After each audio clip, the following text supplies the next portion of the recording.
여기서 언급되는 그 전처라는 인물이 사실 어느 정도 유명한 사람이어서 언론 인터뷰 과거에 이런 것도 있더라고요. 맞습니다. 이분이 국내 유명 에스테틱 그룹의 대표로 알려지고 있습니다. 피의자 조 씨와 20년 전에 이혼한 것으로 알려졌는데 두 사람 사이에는 슬하에 이번에 사망한 아들 한 명, 그러니까 외아들을 두고 있었던 것으로 보입니다.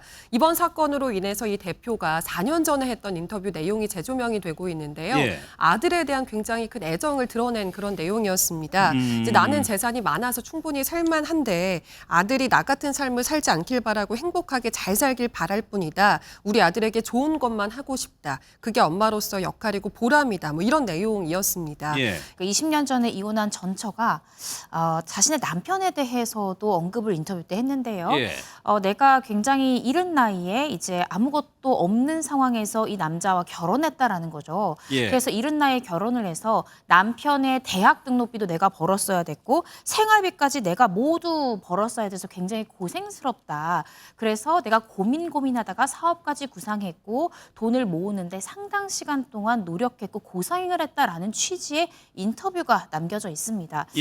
그러면서 어떤 말을 또 이제 했냐면 사고 치는 가족이 있어서 큰 돈을 모으는 데까지 시간이 걸렸다.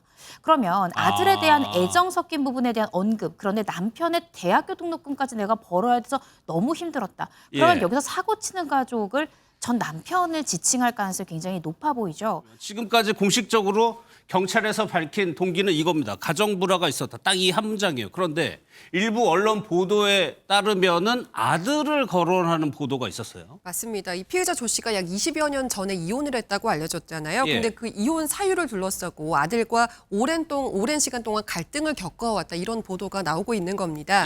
피해자 조 씨가 평소 아들이 이혼은 전적으로 아버지 책임이다. 이렇게 이야기를 하면서 이 부분에 있어서 좀 갈등이 있었다는 건데요. 다만 경찰은 이 해당 내용에 대해서는 아직 확인되지 않았다라면서 좀 조심스러운 반응을 보이고 있습니다. 평소 아들이 이혼 문제의 원인을 아버지로 지목했다는 보도 내용인데 어제 경찰 브리핑 들어보면 그럼에도 불구하고 아들하고 정례적으로 왕래가 있었다는 거 아니에요? 맞습니다. 무엇보다 이날 가족이 이 자리에 모인 자리 자체가 이 피해자의 생일 잔치를 해주기 위해서 모인 자리였잖아요. 실제로 며느리의 SNS를 보면 10년 전에도 이 생일을 맞은 시아버지, 그러니까 이번 사건 피해자로 추정되는 인물과 사진을 찍고 생일 축하한다 이런 메시지를 올린 게 있다고 하더라고요. 뭐 얼마나 자주 왕래가 있었는지까지는 알 수 없지만 뭐 적어도 이런 생일 같은 대소사는 챙길 정도의 왕래가 있었지 않겠느냐라고 추정해 볼 수 있을 것 같습니다. 완전히 가족과 절연한 상태는 아니었다는 거예요. 그러면 이용혁 교수님 앞서 말씀하신 것처럼 아들만 늘었습니다. 거기에 며느리도 있었고 손주도 있었고 지인들도 있었다고 해요. 그러면 이 아버지는 애초에 집을 출발할 때부터 아들만을 목적으로 해서 거기에 갔었을까요? 이 큰 그림을 보게 되면 이번 행위는 1차 공격 행위, 2차 공격 행위 이렇게 나눠진다고 생각됩니다.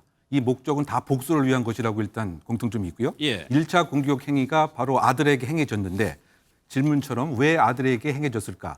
제가 그 추정컨대 이 전처와의 일정한 권력 불균형에서 오는 무엇인가의 그 못마땅함 또 나름대로의 불공정성 대한 응징과 복수가 있었는데 전 아내와의 권력 불균형. 그런데 아내가 가장 아끼는 그 대상이 바로 아들이기 때문에 아들에게 대한 심각한 공격 행위와 치명적인 생명의 박탈을 하게 되면 이것은 사실상 이 전처에게 대한 응징 행위와 복수 행위와 동일하다. 이렇게 평가할 수가 있다고 보고요. 그렇다고 본다면 왜 전처에게 직접 공격 행위를 하지 않았느냐?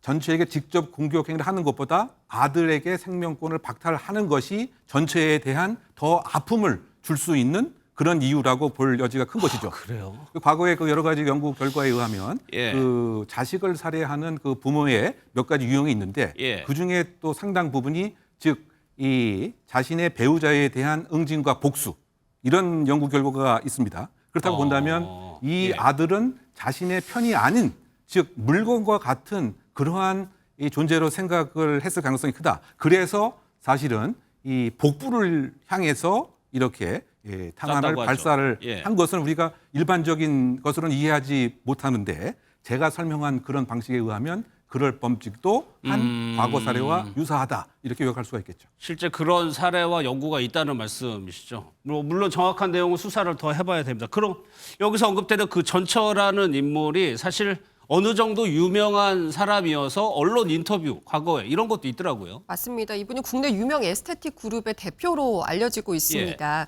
피의자 조 씨와 20년 전에 이혼한 것으로 알려졌는데 두 사람 사이에는 슬하에 이번에 사망한 아들 한 명, 그러니까 외아들을 두고 있었던 것으로 보입니다. 이번 사건으로 인해서 이 대표가 4년 전에 했던 인터뷰 내용이 재조명이 되고 있는데요. 아들에 대한 굉장히 큰 애정을 드러낸 그런 내용이었습니다. 이제 나는 재산이 많아서 충분히 살만한데 아들이 나 같은 삶을 살지 않길 바라고 행복하게 잘 살길 바랄 뿐이다. 우리 아들에게 좋은 것만 하고 싶다. 그게 엄마로서 역할이고 보람이다. 뭐 이런 내용이었습니다. 이 고인이 된 아들도 뷰티 관련 사업을 했던 것으로 보이는데요. 평소 이 어머니가 선배 사업가로서 아들의 좀 사업을 지원하기도 했다고 알려지고 있습니다. 현재 이 피해자의 어머니이자 가해자의 전 배우자였던 이 에스테틱 대표는 출장차 미국에 있는 것으로 전해지고 있습니다. 아들에 대한 애정이 뭐 엄마로서는 당연한데 유독 좀 강조가 돼 있다. 그리고 또 하나요. 전 남편에 대해서도 언급이 있다면서요. 네, 그렇습니다. 20년 전에 이혼한 전처가 자신의 남편에 대해서도 언급을 인터뷰 때 했는데요. 내가 굉장히 이른 나이에 이제 아무것도 없는 상황에서 이 남자와 결혼했다라는 거죠. 그래서 이른 나이에 결혼을 해서 남편의 대학 등록비도 내가 벌었어야 됐고 생활비까지 내가 모두 벌었어야 돼서 굉장히 고생스럽다. 그래서 내가 고민하다가 사업까지 구상했고 돈을 모으는데 상당 시간 동안 노력했고 고생을 했다라는 취지의 인터뷰가 남겨져 있습니다. 그러면서 어떤 말을 또 이제 했냐면 사고 치는 가족이 있어서 큰 돈을 모으는 데까지 시간이 걸렸다. 그러면 아들에 대한 애정 섞인 부분에 대한 언급, 그런데 남편의 대학교 등록금까지 내가 벌어야 돼서 너무 힘들었다. 그러면 여기서 사고 치는 가족을 전 남편을 지칭할 가능성이 굉장히 높아 보이죠. 이렇듯 이 부부 사이의 권력 관계가 이 아내가 훨씬 더 권력이 더 높았던 것으로 보여지고요. 남편에 대한 원망, 당신 때문에 나는 고생했고 생활비도 내가 모두 벌어야 되고 이 집의 가장은 나다. 이런 것들에 대한 불만이 상당 부분 누적이 됐을 것 같고 이 과정 중에 부부싸움 중에 이러한 날카로운 말들이 남편에게 갔을 가능성, 그래서 이것들이 남편의 가슴속에 계속 쌓였을 가능성이 있을 것 같습니다. 그리고 계속해서 경찰은 지금 피의자의 입을 열려고 노력하지만 그 범행 동기를 밝히는 것은 피의자에 대한 조사의 방법만 있는 것이 아닙니다. 현재 사망한 피해자의 휴대전화와 PC 등을 유족의 동의를 받아서 이미 제출받고요. 그리고 그것을 포렌식 해본다면 아버지와의 오랜 문자 메시지나 통화나 이메일이나 편지 등등에 대해서도 중요한 증거 발견할 수 있고요. 또 현재 지금 체포돼서 지금 구속영장 실질을 앞둔 이 피의자의 주거지 또 압수수색을 해서 일기장이나 메모나 사용하던 PC나 휴대전화 등을 포렌식한다면 범행 동기를 피의자의 입만 기대는 것이 아니라 과학적 물증으로도 확보할 수 있기 때문에 다각도의 수사가 좀 필요한 상황이 아닌가 싶습니다. 사실 이 인터뷰에 근거해서 생각을 해보면 그냥 평범한 가정은 아니었습니다. 그러니까 엄마가 자수성가해서 집안을 일군 거예요. 그래서 남편의 학비까지 대줄 정도로 경제적으로도 우위에 있었다, 남편보다. 이렇게 일단은 보여지거든요. 네, 그렇죠. 그러니까 지금 말씀드리는 것처럼 그 성격적 특성과 현실에서 나에게 주어진 그 차이는 너무 큰데 즉 전처와 비교가 될 수밖에 없는 이런 상황이고 남편 입장에서는 구체적으로 보게 되면 지금 70평의 그 아파트의 소유권도 전처의 그 이름으로 되어 있고 그리고 이 아파트에 대해서도 사실은 수차례 그 압류가 그 되었었고 또 지금 그 아들과 전처가 사는 소위 말해서 그 펜트하우스 같은 경우는 또 화려한 뭐 이런 그 상태이고 또 어떤 측면에서 본다고 한다면 본인이 무엇인가 통제와 또는 존중의 여지 자체가 상당 부분 없는데 이것에 있어서 아들은 엄마 편을 들고 있는 이런 상황이 많이 노정이 되었다고 볼 수가 있고요. 왜냐하면 그 이혼의 원인 자체를 아버지에게 그 돌리고 이것은 원래 이런 상황에서 그러면 그 아버지 본인은 본인 생각은 안 합니까? 본인이 잘못했다는 생각을 못 하나요?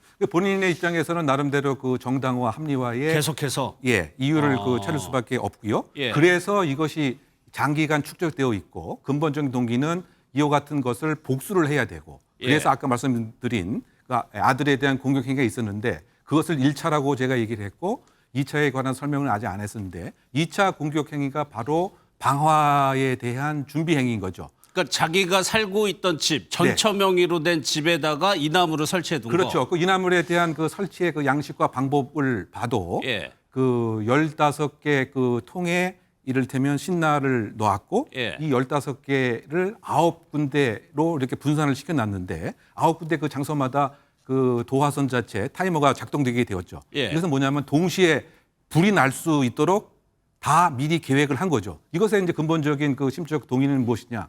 방화라고 하는 것은 세 가지 중에 하나로 우리가 통상 보는데요. 첫 번째가 이제 증거 인멸의 목적, 아니면 두 번째 같은 경우는 이를테면 방화광이죠. 불이 좋아서 하는 경우. 세 번째는 바로 복수입니다. 왜냐? 불이 활활 타오르는 걸 보면서 본인이 느꼈던 여러 가지 그 감정의 해소 자체를 카타르시스적으로 볼 수 있다라고 하는 이런 점. 아, 그래요? 그렇다 본다면 1차, 2차가 사실은 복수라고 하는 동일한 목적상에 있다. 그리고 테러범의 경우에도 1차 공격과 2차 공격을 나눠서 하게 되죠. 그래서 지금 방화라고 하는 예비 혐의로 경찰도 역시 구속영장에 그 범죄를 같이 넣었던 것이죠. 아니 그러면 그 타이머를 12시 정오로 맞춰놓은 거에 대해서 사람이 없을 시간이어서 그렇게 했다라고 이제 보도가 나오고 있는데 그렇다면 그 말씀대로 복수가 목적이었기 때문에 주변 사람들은 다치게 할 생각이 없었기 때문에 타이머를 이렇게 맞췄다고 봐야 돼요? 그거는 범죄자의 범행 후에 일반적으로 나타나는 합리화, 정당화, 그래서 이거를 중화 기법이라고 얘기합니다. 뉴트럴라이제이션 테크닉. 나름대로 피해를 최소화하려고 나는 노력을 했다. 그러니까 일정한 변명 같은 거군요. 변명이죠. 변명 구실을 어느 범죄자든 할 수밖에 없는데 자기는 나름대로 그래도 12시에 이 많은 인명 피해를 줄이려고 하는 이런 노력을 했다라고 하는 우리가 왜곡된 합리화와 정당화의 구실을 피할 수가 있는 그런 상태인 거죠. 그래서 결국은 도주를 하면서도 어떻게 본다면 12시에 잡히든 또는 잡히지 않든 또는 극단적인 선택을 늦게 하든 안 하든 간에 결국은 폭발하고 하는 것이 보여지게 되면 방화가 생기게 되면 무엇이냐 보여줄 수가 있는 목적이 되는 거죠. 그러니까 제가 아까 얘기한 것 첫 번째는 복수인데 이 복수를 혼자서 사실 행하려고 하는 것이 아니고 많은 사람한테 알리고 싶은 현시적인 욕구가 상당히 강했다. 그것이 첫 번째 사안에서 보게 되면 손자 둘이 있었고 또 며느리도 있었고 또 당일날 생일날이었습니다. 이거는 이벤트를 할 수 있는 가장 현시적으로 보여줄 수가 있는 것이죠.